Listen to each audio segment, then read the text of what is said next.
바르게 알고 그 속에 있으면 되겠죠.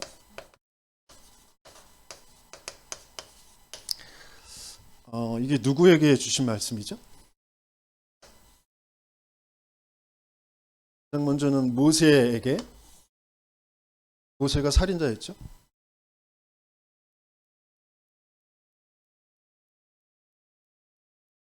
그 모세에게 주셔서 이스라엘 백성 전체에, 또 인류 전체에 주시는 말씀입니다. 살인하지 말라. 그 말이 무슨 말인지. 그 앞에 먼저 그 네 가지의 계명이 이해되어지지 않으면 다섯 가지가 되겠네요. 누구든지 성공할 수 있고, 또 모르면 누구든지 실패할 수밖에 없는 것. 그게 다른 신. 모든 사람들이 다 멸망하는 이유가 다른 신을 두기 때문에. 물론 그 뒤엔 사탄이 있긴 하지만 다 나를 하나님으로 섬기고 있습니다. 내가 좋아야 되고 맞아야 되고 다 나예요. 내가 약하고 내가 모자라니까 나를 도와줘야 되고 다 나. 뭔가 갈등이 일어나는 거 다 나. 그러면서 그 속에 있는 게 뭐예요? 우상. 또 그 우상이 되어질 수밖에 없도록 하나님 모르고 하나님 없이 세상 속에서 보니까 다른 사람들은 저게 있어서 좋은 것 같아. 저게 있어서 행복한 것 같아. 근데 그게 나에게 없어. 이스라엘 백성이 강대국, 주변의 강대국들을 보면서 그런 상처가 되어져 있던 것들이 있어요. 근데 그 상처는 착각하는 거 틀린 거잖아요. 하나님은 하나님의 영이 함께할 때 모든 것은 따라오게 되어지는 그 복을 주신 거예요. 하나님의 영이 함께가 안 되니까 모든 것이 따라오지 않은 것 때문에 상처를 받는다. 돈, 명예, 뭔가 내가 좋은 거, 그게 다 능력과 풍요란 말이에요. 그걸 쫓아서 살 수밖에 없는 거예요. 그래서 다른 우상을 섬기지 말아라. 그러면서 이제 그것을 섬기는, 그것을 추구하는 그 여호와의 이름도 그렇게 부른단 말이죠. 종교로. 뭐 있게 해주세요. 뭐가 되게 해주세요. 사업 잘 되게 해주세요. 자녀들 뭐 성격 고쳐주세요. 남편, 아내 막 바뀌어지게 해주세요. 내가 훌륭하게 되게 해주세요. 그런 걸로 다 그 이름을 부른단 말이에요. 그게 종교. 멸망할 수밖에 없는, 사단의 심부름할 수밖에 없는. 그래서 진짜 복음, 그리스도의 이름, 예수의 이름이 뭔지, 하나님의 이름이 뭔지를 알고 그 이름을 부른, 그 이름을 바라보고. 예. 그러면서 그것 가지고 이제 그 모든 것들이 모여 있는 것이 안식일과 주일이라고 말씀합니다. 안식일을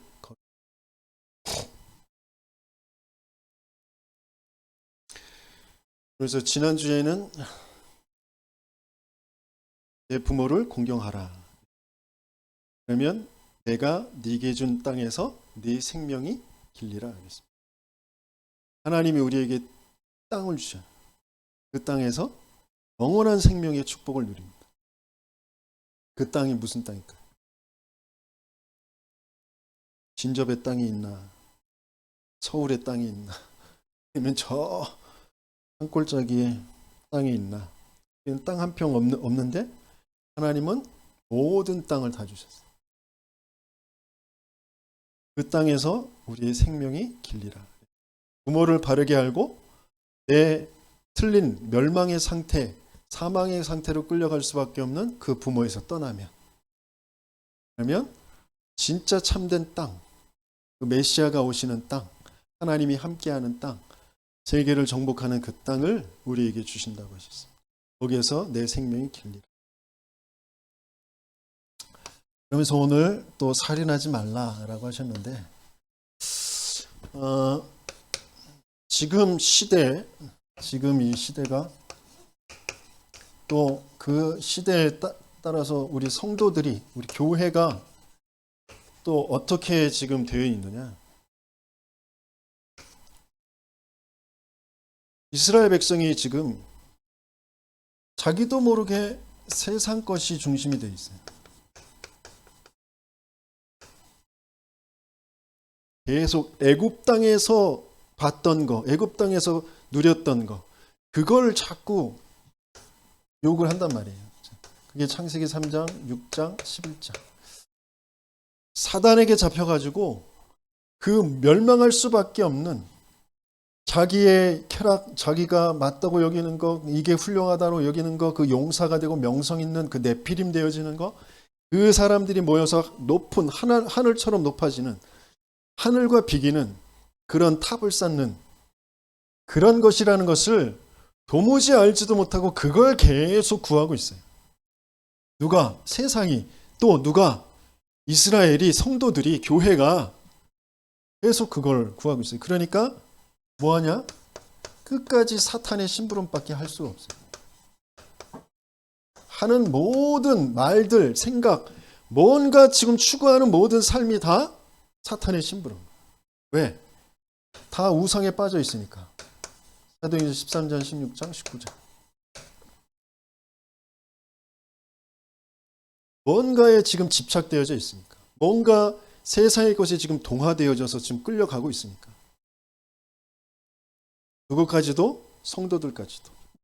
그 세상을 살려야 될 이스라엘까지도 그렇게 지금 되고 있단 말이에요.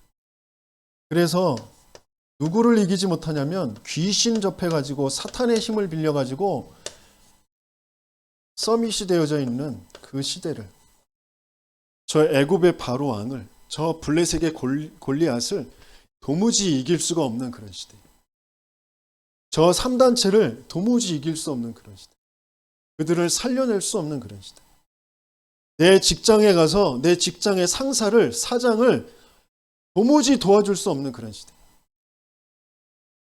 내가 왜 이런 직장에 있는지, 왜 내가 이 나라의 이 시대에 있는지 도무지 알지 못하고 끊임없이 거기에 동화돼서 끌려갈 수밖에 없는.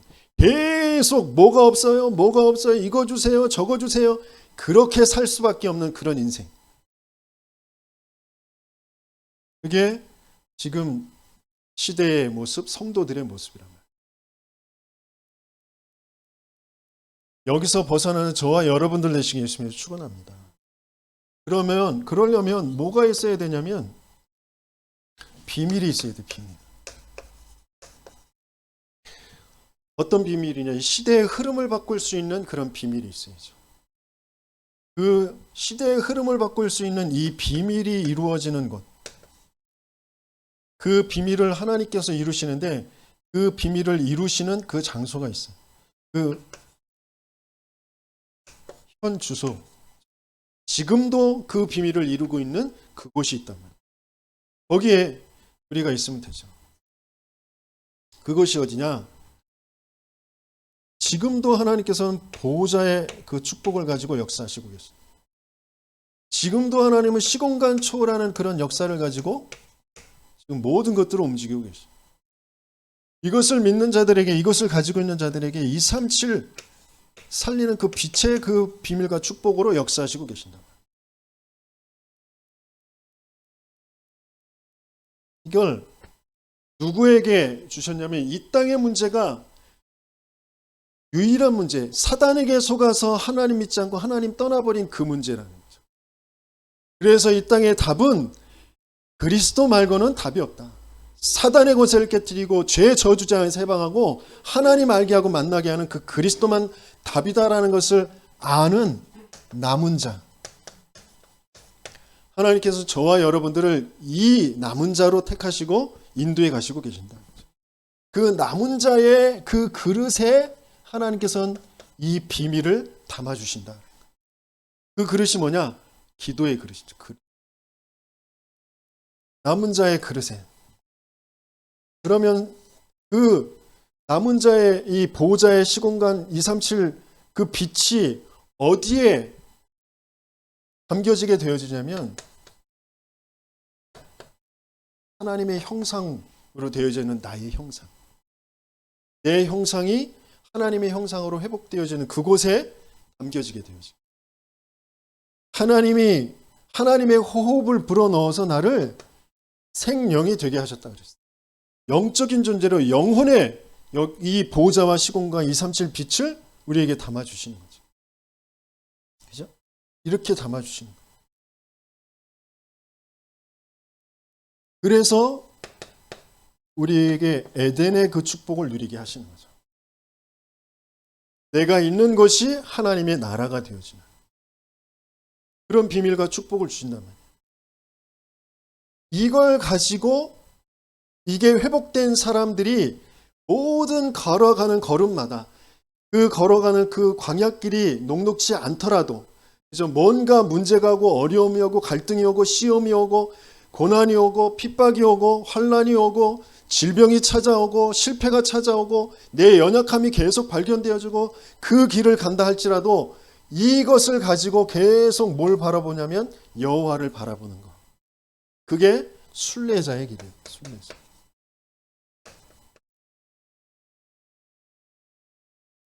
주변의 세상 사람들이 돈 가지고 사는 것 같고 뭐 건강 가지고 사는 것 같고 권력 가지고 사는 것 같지만 그게 아니라 나는 하나님이 위에서부터 부어주시는 것으로 살 수밖에 없다라는 것을 진짜 고백하고 가는 그 순례자들에게 하나님의 형상이 회복되고 영혼의 그 비밀과 에덴의 그 축복을 하나님께서 분명히 나에게 주셨기 때문에 그걸 바라보는 그 사람들에게 하나님께서는 분명히 이걸 담아주시겠죠. 그러면 이 모든 것이 담겨져 있는 이곳이 땅이 되어지는 거예요. 이곳이 땅. 무슨 땅? 정복하는 땅. 이곳이 내가 사는 그 세상이고 내가 사는 현장인데 여기에 하나님께서는 정복자의 그 비밀을 주시는 거란 말이죠. 그래서 뭐가 생기느냐? 전무후무한 응답이 생깁니다.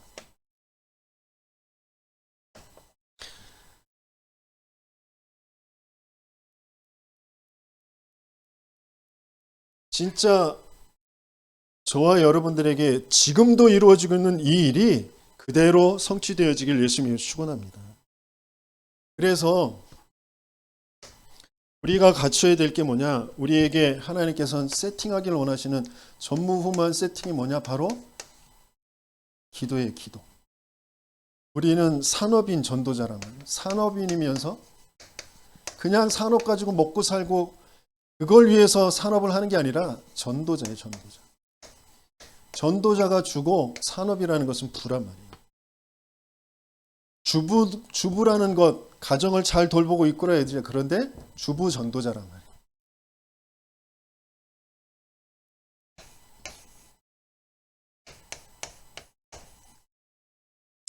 이걸로 세팅되어져야 된다. 그래서 어떤 기도냐? 진짜 하나님께서 우리를 통하여서 내 가정과 가문과 또 시대와 후대, 미래까지 정말 바꾸기를 원하시는데 거기에 복을 주시기를 원하시는데 그 이전에 먼저 우리에게 뭐가 세팅되어지기를 원하냐? 모든 곳에 성령의 임재, 눈에 보이지 않는 하나님의 영, 그리스도의 영이 이곳에 주인 되어 주시기를. 그리고 모든 일에는 하나님께서 반드시 응답을 숨겨두셨단 말이에요. 근데 그 응답이 뭐냐면 그 말씀 붙잡고 기도하는 그 기도응답, 그 응답을 확인하는 거란 거예요.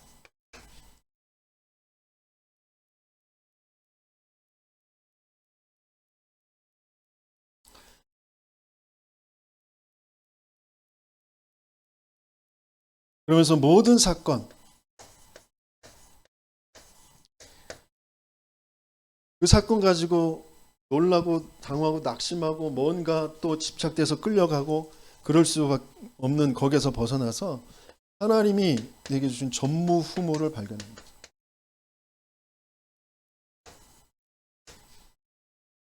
골리앗이 쳐들어와서 주변의 모든 이스라엘 군사들이 어른들이 다 벌벌벌 떨고 왕까지도 어찌할 바를 모르는데 그 사건이 그 다윗에게는 전무후무한 응답의 사건이다. 그 전무후무를 발견.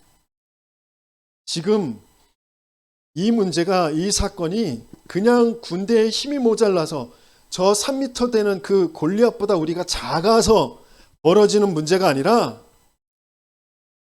하나님을 믿지 않고 사단의 거짓말에 속아서 그 세상의 것에 보여지는 것에 동화되어져서 두려움에 떨고 있는 그 문제다.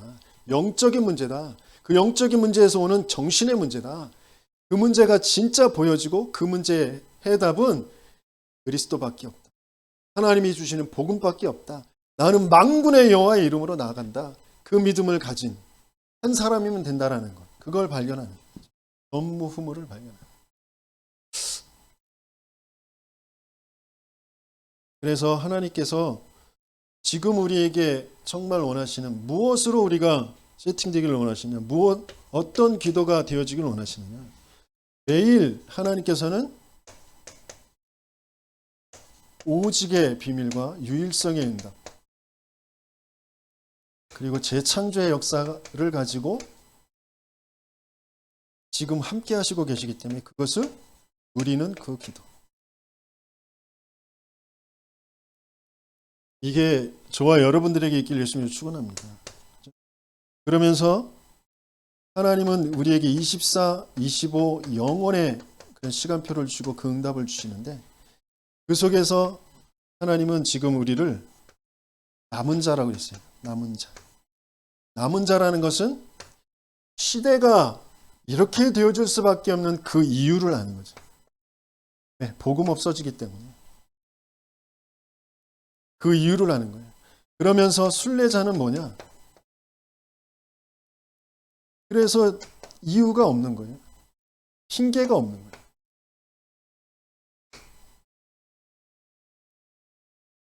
정복자는 모든 것에 그래서 다른 이유가 있는 거예요.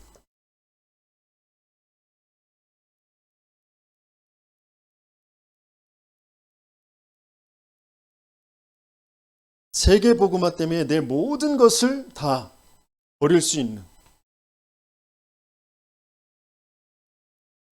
네.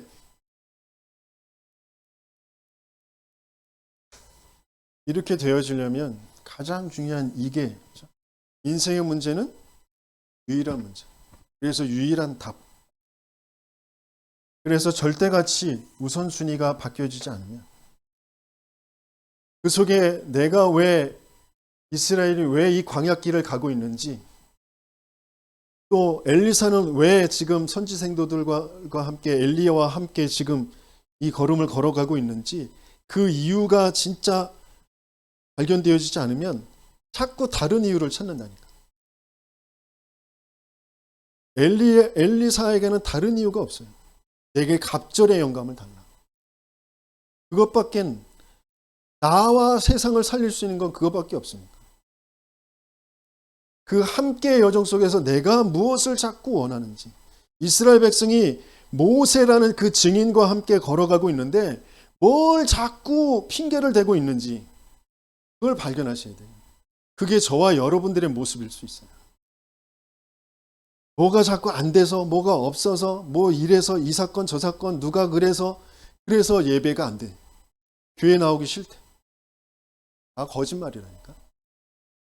유일한 문제, 유일한 답. 지금 복음이 뭔지가 이해도 안 됐고 체험도 안 됐고 그래서 모든 보여지는 것, 들려지는 것, 지금까지 살아온 것 속에 사단이 개입해서 계속 속이고 있다는 것 자체를 알아들을 수도 없고 알아듣는다고 해서 거기서 벗어날 수도 없는 그런 상태. 진짜 함께 그 여정 속에서 무엇을 내가 발견하고 찾아야 되는지 다른 이유가 있다는 거예요. 가나안 땅을 하나님께서는 세계 복음화를 두고 지금 이 길을 가게 하시는 거라니까. 이 말씀을 지금 우리에게 주시는 거라니까. 그게 무슨 말씀인지 도무지 다 말씀을 들어도 내 수준에서 내가 좋아하는 대로 해석하고 그걸 내 걸로 자꾸 붙잡아서 그걸로 써먹으려고 그래요. 말씀 따라가는 게 아니고. 그러니까 사단이 안 무너져. 흑암이 안 무너져. 재앙이 안 끝납니다. 부모에게서 떠나야 되는데 떠날 수가 없어요. 가출은 했지. 집은 나와 있지. 그러나 그대로 그 상태 그대로. 그 멸망의 상태, 저주의 상태, 붙잡혀 있는 그 틀 그대로 살아가고 있어요. 다른 이유.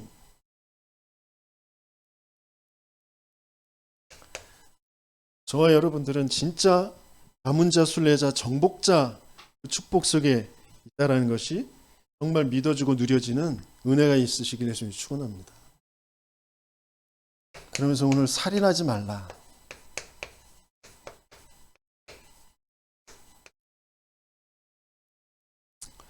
살인하지 말라라고 하셨는데 그 이유가 뭐죠? 이유는 그 생명의 근본 생명과 생명의 주인이 있단 말이에요. 그 생명의 비밀이 있단 말이에요. 그 근본과 그 주인이 있기 때문에 살인하지 말라라고 말씀을 주신 겁니다. 그 생명의 비밀이 뭐죠? 창세기 1장에서부터 31절까지 생명의 창조가 있었어요. 그 중에서 중요한 부분이 1절에서 이제 3절까지 부분을 봐야 되는데,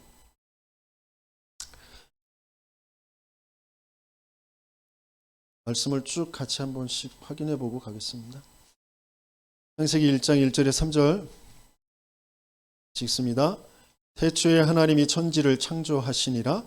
땅이 혼돈하고 공허하며 흑암이 깊음 위에 있고 여호와 하나님의 영은 수면 위에 운행하시니라. 하나님이 이르시되 빛이 있으라 하시니 빛이 있었고 그랬어요. 빛이 하나님이 보시기에 좋았더라. 혼돈과 공허와 흑암 그 위에 빛을 주셔서 그 빛으로 모든 생명을 창조하셨어요. 이 장면이 조금 더 구체적으로 이제 표현되어진 게 요한복음 1장입니다. 요한복음 1장 같이 읽어보겠습니다. 1장 1절에서부터 5절까지 있습니다. 태초에 말씀이 계시니라. 이 말씀이 하나님과 함께 계셨으니 이 말씀은 곧 하나님이시니라. 그가 태초에 하나님과 함께 계셨고 만물이 그로 말미암아 지은 바 되었으니 지은 것이 하나도 그가 없이는 된 것이 없느니라. 그 안에 생명이 있었으니 이 생명은 사람들의 빛이라 그랬어요. 빛이 어둠에 비추되 어둠이 깨닫지 못하니라. 이 빛이 뭐냐? 바로 생명. 그 생명의 그 빛이 모든 것들을 이제 창조하시죠. 그 생명의 빛은 한 말씀이시고 하나님이시다. 그래서 내게 그 생명의 빛이 오지 않으면, 그 생명이 오지 않으면 우리는 다 죽는 거거든요.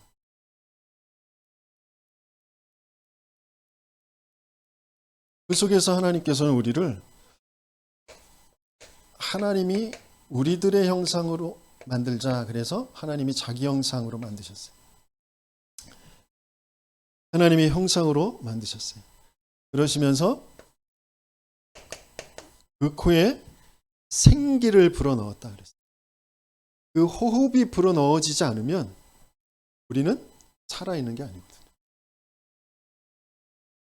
근데 우리는 내가 살아있다고 착각합니다. 내가 산 자처럼 살아요. 그래서 속이는 자 사탄에게 계속 끌려다닐 수밖에 없어요. 내가 살려고 몸부림치거든요. 내 스스로 내가 살려고 몸부림쳐요. 그러니까 계속 속습니다. 하나님의 호흡이 아니면, 하나님의 말씀이 아니면 우리는 살 수가 없는데 자꾸 우리는 그 속으로 들어가거든요. 그래서 하나님께서 주신 말씀이에요. 안식하게 하시면서 하나님께서 동산 모든 것은 네가 임의로 취하되 동산 중앙에 있는 거가 먹지 마라. 먹는 날에는 반드시 죽으리라 그랬어요. 그 에덴의 그 축복 속에서 하나님께서 주신 이 말씀. 그래서 반드시 죽으리라 라고 하셨는데, 왜냐하면 그 말씀을, 그 말씀이신 그 하나님을, 내게 그 생명의 호흡으로 불어넣을 그 하나님을 자꾸 떠나기 때문에. 요한복음 펼쳐져 있잖아요. 요한복음 1장 18절 같이 18절 14절의 말씀이 육신되어 우리 가운데 거하시며 우리가 그 영광을 보니 아버지의 독생자의 영광이요 은혜와 진리가 충만하더라 그랬어요. 18절 같이 읽습니다. 본래 하나님을 본 사람이 없으되 아버지 품속에 있는 독생하신 하나님이 나타내셨느니라 그랬어요. 여기서 독생했다라는 것은 홀로 사신, 어떤 때는 외아들이기 때문에 이렇게 표현하기도 했는데, 그게 아니라 혼자 스스로 생명이신 분은 그 하나님인 예수밖에 없으니까 그분을 말씀하시는 거거든요. 그 생명이 아니면 우리는 살아날 수가 없어요. 그래서 그 독생하신 그 예수가 하나님을 나타내셨다라는 거죠. 그 예수 아니면 우리는 하나님을 알 수도 없고 생명을 알 수도 없어요. 그러면서 그 하나님이 우리에게 주시는 말씀이 모든 것들을 영과 혼과 관절과 골수 우리의 마음과 생각을 치유하시고 고치시는 거죠. 그래서 예배에 와서 내가 뭔가를 많은 지식을 깨닫고 성경적인 지식을 알고 그게 중요한 게 아니라 지금 살아서 내게 말씀으로 역사하시는 그 하나님의 말씀이 들려지게 해달라고 기도하면서 오셔야 된다. 그래야 내가 살아요. 내 코에 그 하나님의 호흡이 불어넣어지는 생명이 되어지는 그 축복을 이 자리에서 계속 누리셔야 된다. 저 목사가 재밌네, 감동적이네, 말을 잘하네, 어쩌네, 아무 소용없다니까 그거. 하나님이 내게 말씀하시는 말씀이 들려져야 된다. 그래야 내가 살아난다.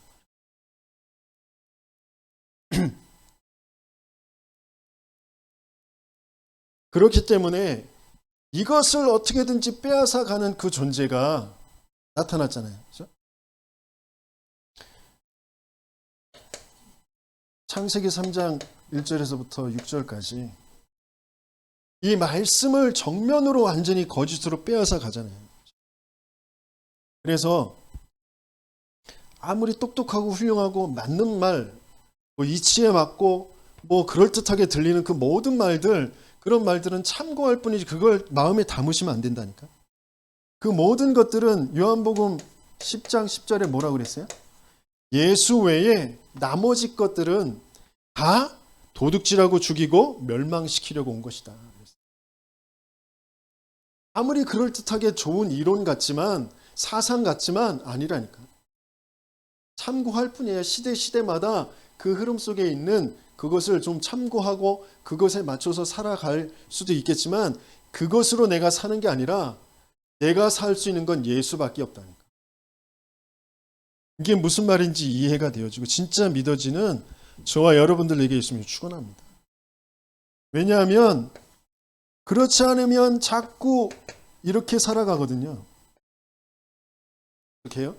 허물과 죄로 죽었던 너희, 그러면서 죽은 상태를 지금 말하잖아요. 죽은 상태. 죽은 상태로 육신적으로 살아간다니까. 죽은 상태가 어떤 상태냐면 세상 풍조를 따르고 공중권세 잡은 자를 따라야. 근데 그 공중권세 잡은 자가 뭐냐? 지금 불순종의 아들들 가운데서 역사하는 영이라.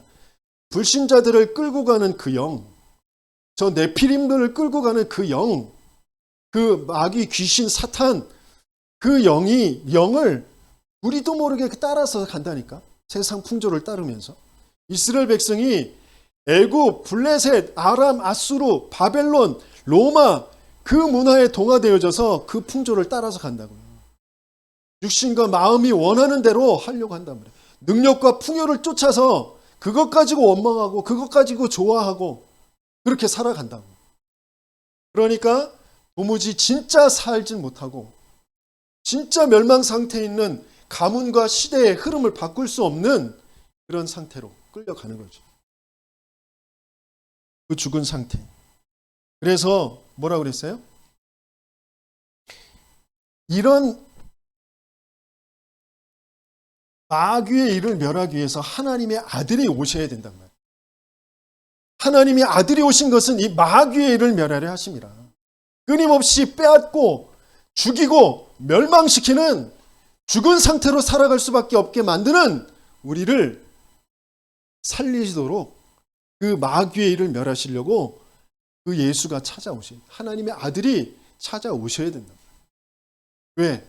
우리는 그렇게 할 수 있는 능력이 없으니까. 우리는 하나님을 만나러 갈 수 있는 능력이 없으니까 그 아들이 찾아오셔야 된다.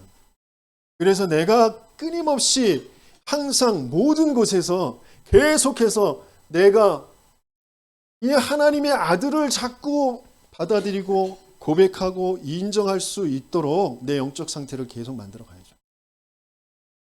그럼 그 일이 지금 벌어지고 있는 모든 장소, 모든 사건, 모든 시간, 매일매일 날 그 속에 역사하고 있는 사단이 뭔지를 알아야 그리스도가 불러질 거 아니에요. 하나님의 아들이 고백되어질 거 아니에요.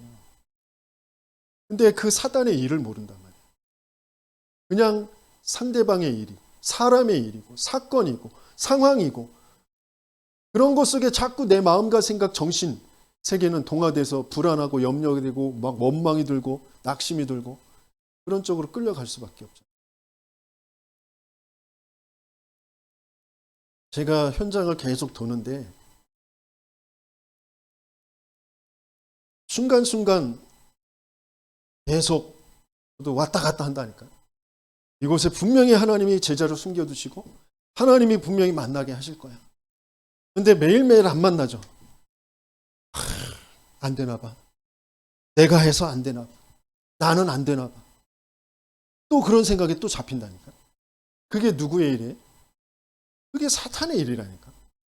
하나님은 분명히 약속하셨는데 하나님은 그 약속을 분명히 이루실 건데 나도 모르게 자꾸 뭐 된다 안 된다 그런 것에 자꾸 내 마음과 생각이 빼앗겨져 간다니까. 지금 한비 씨가 학교에서 코로나 확진자가 많이 나왔다고 전교생 다 자가격리 조치가 취해져서 집 밖에 못 나오는 상태인데 제가 어저께 호기롭게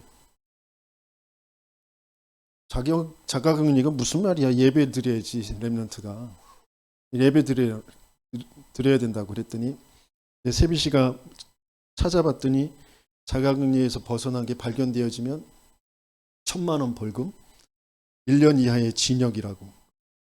그게 무슨 문제야? 벌금 내지 뭐 징역 가지 뭐. 그리고 내려오는데 뒤에서 경찰차가 쓰래. 왜 쓰라고 그러지?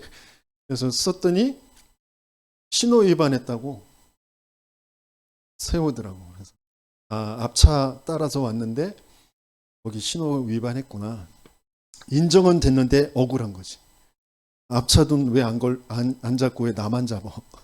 그러면서 범칙금 6만 원에 벌점 15점이라고 그러는데 범칙금 6만 원이라고 그러니까 뭔가 이렇게 막 샥 오는 거 있죠. 아까 1,000만 원 그까짓 거 뭐 그냥 내고 말지 뭐. 예배가 더 중요한데. 근데 6만 원의 마음과 생각이 막 흔들리고 이놈을 어떻게 할까? 막 따질까? 여러 가지 생각이 들더라고요. 참 현장에서 마음과 생각을 지킨다라는 게 진짜 그렇구나. 끊임없이 하나님께서 왜 그 시간표에 내가 걸리게 하셨을까? 또 사단은 여기에서 뭘 지금 노리고 있을까? 이런 생각들이 들더라고요. 분명히 내가 뭘 신념을 가지고 내가 뭘 하려는 게 아니라 거기에 하나님의 아들이 찾아오셔야 된다. 그리스도가 주인 되셔야 된다. 그때까지 우리는 그걸 바라보고 기다리고 기도하고 있어야 되는 거예요.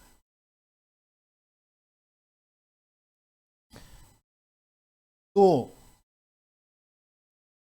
모든 사람이 죄를 범하였으면 하나님의 영광에 이르지 못하리니 그러면서 로마서 6장 23절에 뭐라고 그랬어요? 죄의 삭은 사망이다. 죄 때문에 사람이 죽게 되어진 거예요. 죄의 삭은 사망이다. 그러면서 그 뒤 구절은 뭐라고 돼 있어요? 하나님의 은사, 하나님의 은혜는 뭐냐? 그리스도 예수 우리 주 안에 있는 영생이니라 그랬어요. 하나님이 우리에게 주시려고 하시는 건 영원한 생명이에요. 그런데 자꾸 우리는 하나님 믿지 않는 것 때문에 죄의 상태, 멸망의 상태로 끌려가는 거죠. 그래서 여기에서 벗어나도록 내가 그 죄를 없앨 수 없기 때문에, 내가 하나님을 믿지 않는 그 죄에서 벗어날 수 없기 때문에 하나님께서 이 땅에 오셔서 직접 그 죄에 대하여 죽어주심으로 대속물이 되어주셔서 죄에서 벗어나도록. 로마서 8장 2절, 생명의 성령의 법이 죄와 사망의 법에서 너를 해방하여.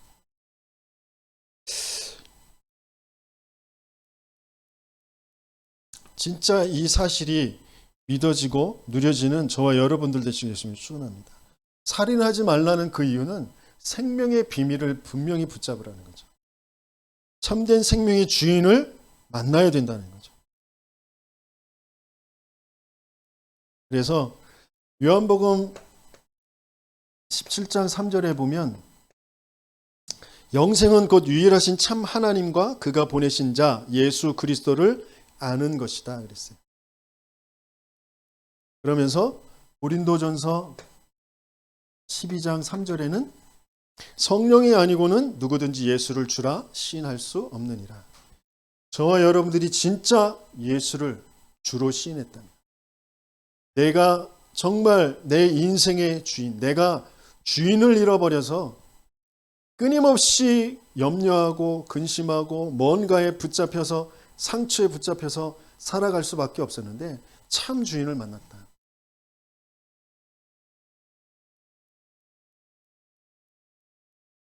주인 잘 만난 개는 호텔도 들어가요.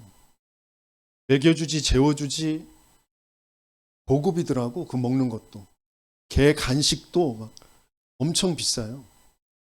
사람들 먹는 간식보다 더 비싼 것 같아요. 호텔도 만들어 놓고 병원도 만들어 놓고 옷도 입혀주고. 주인 잘 만난 개보다도 못한 인생을 살아가고 있는. 진짜 참된 주인은 누구인지. 그 개는 주인 잘 만났어도 구원이 없어요. 죽으면 그냥 흙으로 돌아가요. 그 개를 내 딸처럼 아들처럼 홍냐 그러다가 또 개 죽으면 허무해가지고 막 울고 불고 뭐 장례식도 치러주고 그것 때문에 우울증도 걸리고. 주변에 그런 사람 많더라고요. 우리 앞집에도 할머니가 한 달 동안 개를 키웠는데 그 개가 없어지고 나니까 막 허무하고 우울하고 막. 중심 문제. 참된 주인이 누구인지를 모르는 사람.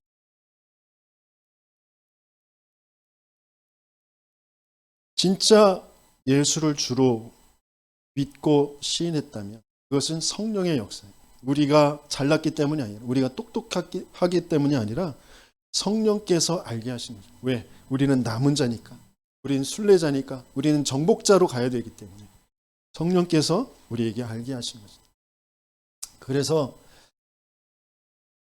내가 살아난 증거는 다른 게 아니라니까.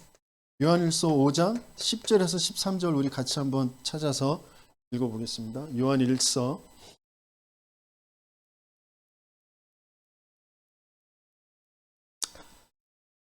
5장 10절에서 13절 같이 읽습니다.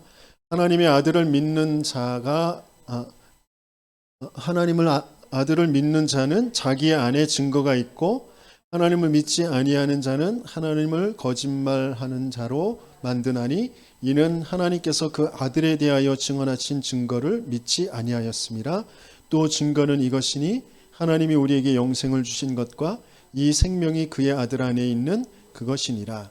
아들이 있는 자에게는 생명이 있고 하나님의 아들이 없는 자에게는 생명이 없느니라. 내가 하나님의 아들의 이름을 믿는 너희에게 이것을 쓰는 것은 너희로 하여금 너희에게 영생이 있음을 알게 하려 함이라 그랬어요.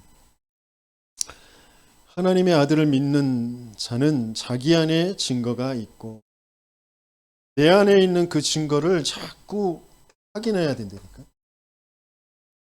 이제 사람들은 자꾸 증거를 뭘로 여겨요? 이스라엘 백성들은 구원받은 증거를 뭘로 붙잡아요? 육신적인 것으로.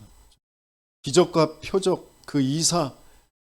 아무리 10가지의 재앙 속에서 10가지의 기적으로 또 피 바르는 날 그 출애굽을 했는데 홍해 앞에서 그 홍해를 가르는 기적으로 먹을 것이 없는데 만나를 내려주시고 또 메추라기를 내려주시고 반석에서 물이 터져 올라오게 하시고 아무리 그렇게 역사를 하셨지만 이스라엘 백성은 도무지 믿을 수 없는 계속 육신 것으로 달릴 수밖에 없는 뭐가 조금 부족하면 원망하고 낙심하고 돌아가자 그러고 그럴 수밖에 없는 그런 상태.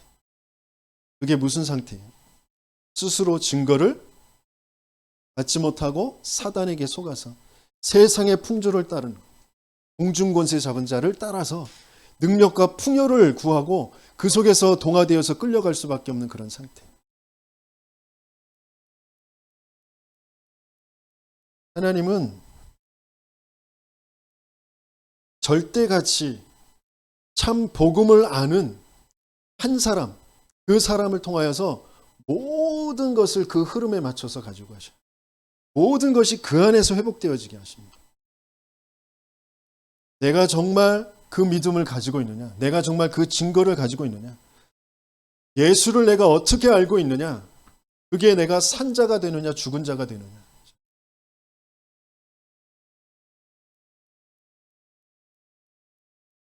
그래서 우리를 생명 가진 자로 살아가게 하시기를 원하시는데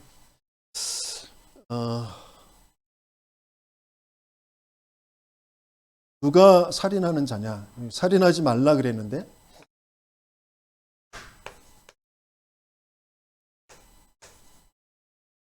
누가 살인하는 자냐? 최초의 살인자가 누굴까요? 최초의 살인자. 성경을 조금 읽으신 분들은 가인이라고 할 거예요. 그죠? 가인이 최초의 살인자인가요? 아니요. 요한복음 8장 44절. 같이 암송해 볼까요? 너희는 너희 아비 마귀에게서 났으니 너희 아비의 욕심대로 너희도 행하고자 하느니라. 그는 처음부터 살인한 자요. 처음에 살인한 자. 생명의 근원, 그 비밀에서 벗어나도록 우리를 속이고 우리의 생명을 앗아간 자. 이 처음부터 살인한 자 마귀 사단이. 우린 그걸 진짜 알아야 된다니까. 가인이 잘못한 게 아니, 물론 잘못했지만 가인 속에 들어간 이 사단의 역사가 뭔지를 알지 못하면 끊임없이 아벨의 그 식구들은 가인을 원망하고 가인을 지탄하고 가인 때문에 상처받고 그럴 거 아니에요. 그죠? 아니라니까요.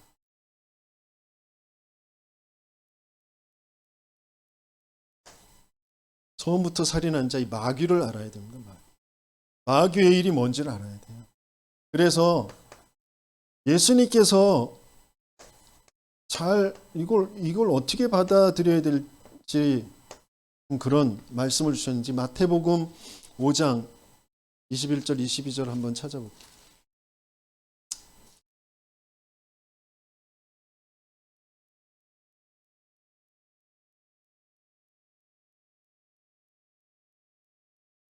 마태복음 5장 21절 22절 같이 읽습니다. 옛사람에게 말한 바 살인하지 말라. 누구든지 살인하면 심판을 받게 되리라 하였다는 것을 너희가 들었으나 나는 너희에게 이르노니 형제에게 노하는 자마다 심판을 받게 되고 형제를 대하여 라가라 하는 자는 공회에 잡혀가게 되고 미련한 놈이라 하는 자는 지옥불에 들어가게 되리라.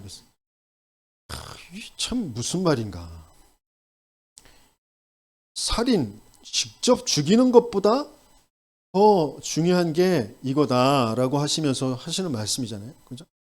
그러면서 형제를 노하게 하는 사람이 심판받을 것이고 나가라고 욕하는 사람이 공회에 잡혀갈 것이고 근데 더 심각한 사람은 뭐냐? 미련한 놈이라고 하는 사람이 지옥에 들어갈 것이다. 이게 무슨 말이겠어요? 참 어려운 말씀인데. 그 기준은 다 내가 선악을 분별하고 내가 기준 되어져서 세상의 기준 가지고 사단이 심어놓은 3, 6, 11 그 기준 가지고 형제들을 가지고 미련하다, 모자라다, 못났다 라고 하는 사람은 이미 생명이 없는 사람이다. 진짜 생명의 근본이 뭐고 생명의 주인이 누구인지 지금 망각하고 있는 거다. 그런 말씀이죠.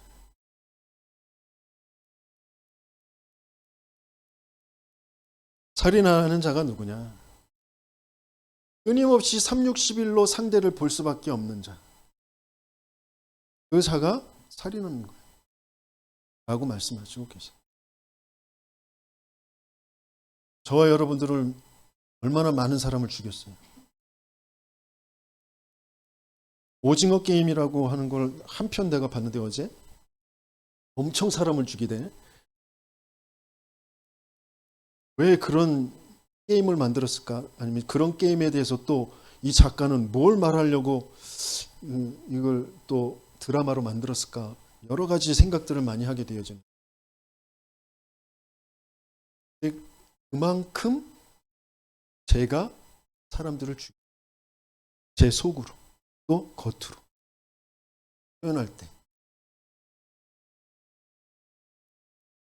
그게 정말 알아들어져야 되거든요. 그 뒤에 있는 이 존재가 보이지 않으면 내가 아무리 눈물로 회개하고 씻고 그래도 또 나는 사람을 또 죽여요.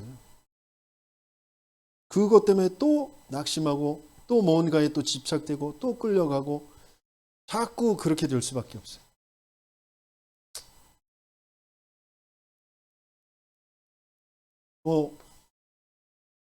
요한일서 3장 15절에 보니까 그 형제를 미워하는 자마다 살인하는 자니 살인하는 자마다 영생이 그 속에 거하지 아니하는 것을 너희가 아는 바라 그랬어요. 미워하는 게 살인하는 거예요. 많이 죽이셨죠? 지금도 죽이고 계시죠? 그 미움이 어디에서부터 시작되어지는지 그 근본이 발견되어져야 됩니다. 왜 미워할 수밖에 없는지 그 근본의 것이 발견되어져야 돼요.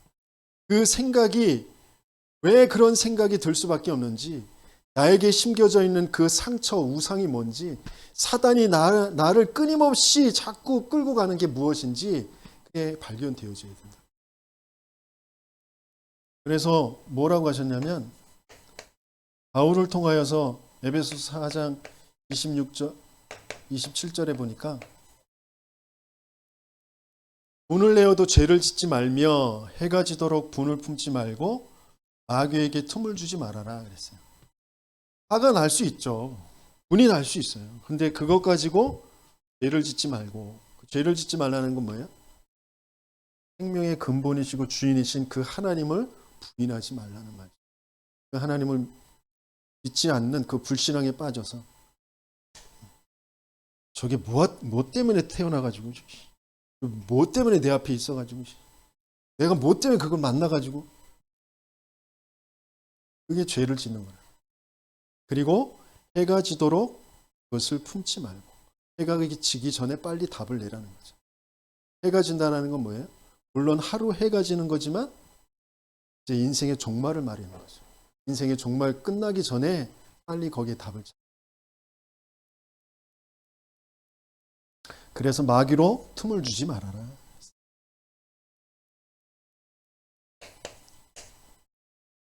그러면서 누가복음 17장 1절에서 2절에서 보면 또 중요한 말씀이 나오는데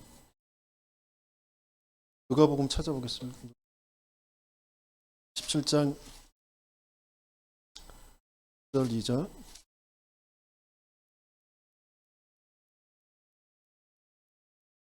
124페이지 신약 있습니다. 예수께서 제자들에게 이르시되 실족하게 하는 것이 없을 수는 없으나 그렇게 하게 하는 자에게는 화로다.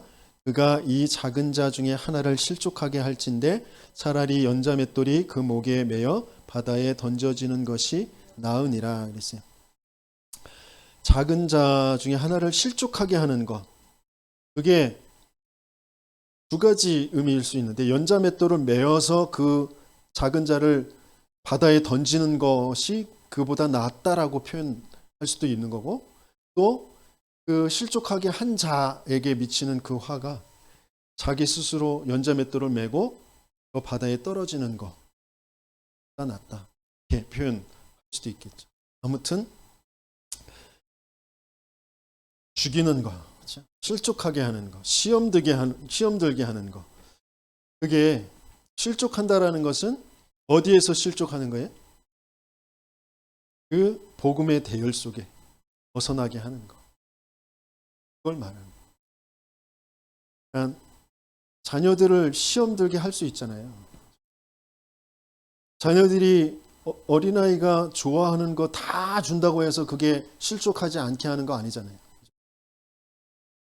못하게 하면 시험 들잖아요. 스마트폰 하지 마! 그럼 시험 들죠. 근데 그게 시험을 주는 게 아니라 전체 복음의 대열 흐름 속에서 벗어나게 하는 거. 그게 실족하게 하는 거거든요. 그게 연자맷돌을 메어서 바다에 던지는 것보다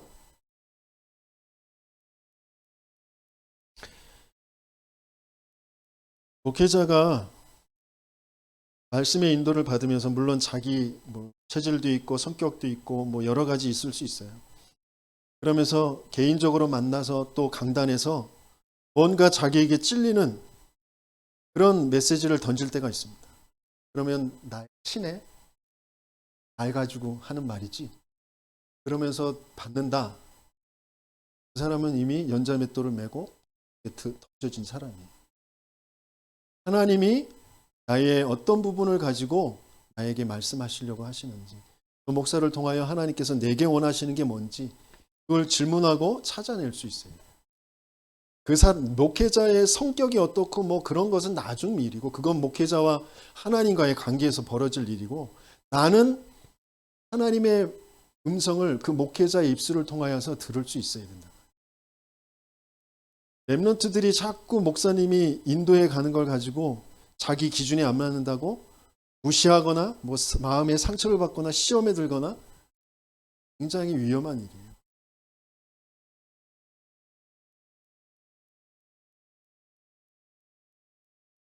그리고 세상적으로 많이 살지 않았고 제가 많은 경험이 없고 또 산업을 내가 해본 적이 없고, 그래서 제가 산업인들에게 중직자들에게 이렇게 뭔가 말하는 게 자기들 입장하고 안 맞을 수도 있어요. 그것 때문에 시험 드시지 마십니다. 목회자는 영적인 그 흐름 속에서 영적인 것 가지고 세상에 육신적인 것이 반드시 거기에 영향을 미치고 그 흐름이 따라올 것이기 때문에 영적인 것 먼저 말할 수밖에 없는 거예요. 근데 반드시 그게 응답으로 그대로 온다니까요. 내가 사업에 대해서 모르고 상황에 대해서 모르지만 제가 말한 것이, 말씀을 흐름 속에서 제가 말씀드린 것이 여러분들의 현장에서 그대로 이루어지게 돼 있어요. 그게 제가 기도하면서 심부름할 수밖에 없는, 두렵게 떨면서 여러분들에게 말씀드릴 수밖에 없는 그 이유예요. 제 말이 무시되어진다, 여러분들 응답받을 수 없어요. 반드시 그건 아셔야 돼요.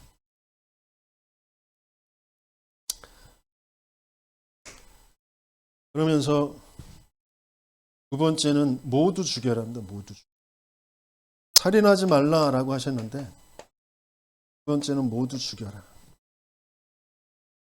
모두 죽여라는 다음 주에 하도록 하겠습니다.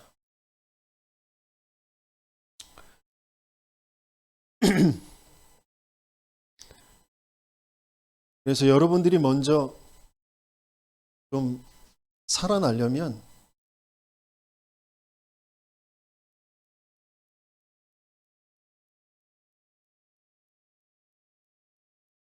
전도자가 이렇게 말씀하셨어요. 7가지 요소를 살리는 기도의 호흡이 있다 그랬어요.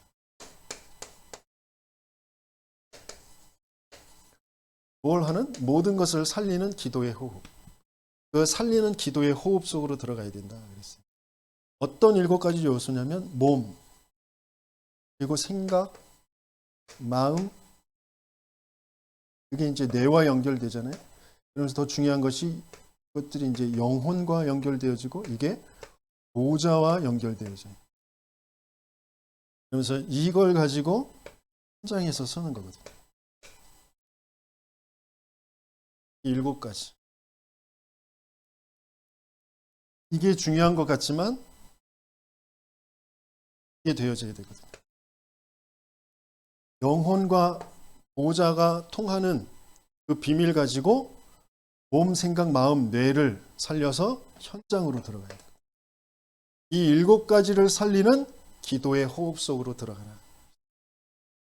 그래서 길게 조금 호흡하면서 눈을 감고 좀 말씀, 진짜 내 생명의 비밀 대신 그분인 성령의 역사를 지금 나와 함께 하시는 그 비밀을 진짜 인정하고 고백하는, 이미 내게 영원한 생명을 주신 그 생명의 주, 그 그리스도, 그 하나님을 진짜 인정하고 모든 곳에서 내가 바라보고 고백할 수 있다면 모든 것은 살아나게 되어져요. 그 호흡 속으로 들어가는 저와 여러분들 되시길 예수님이 축원합니다.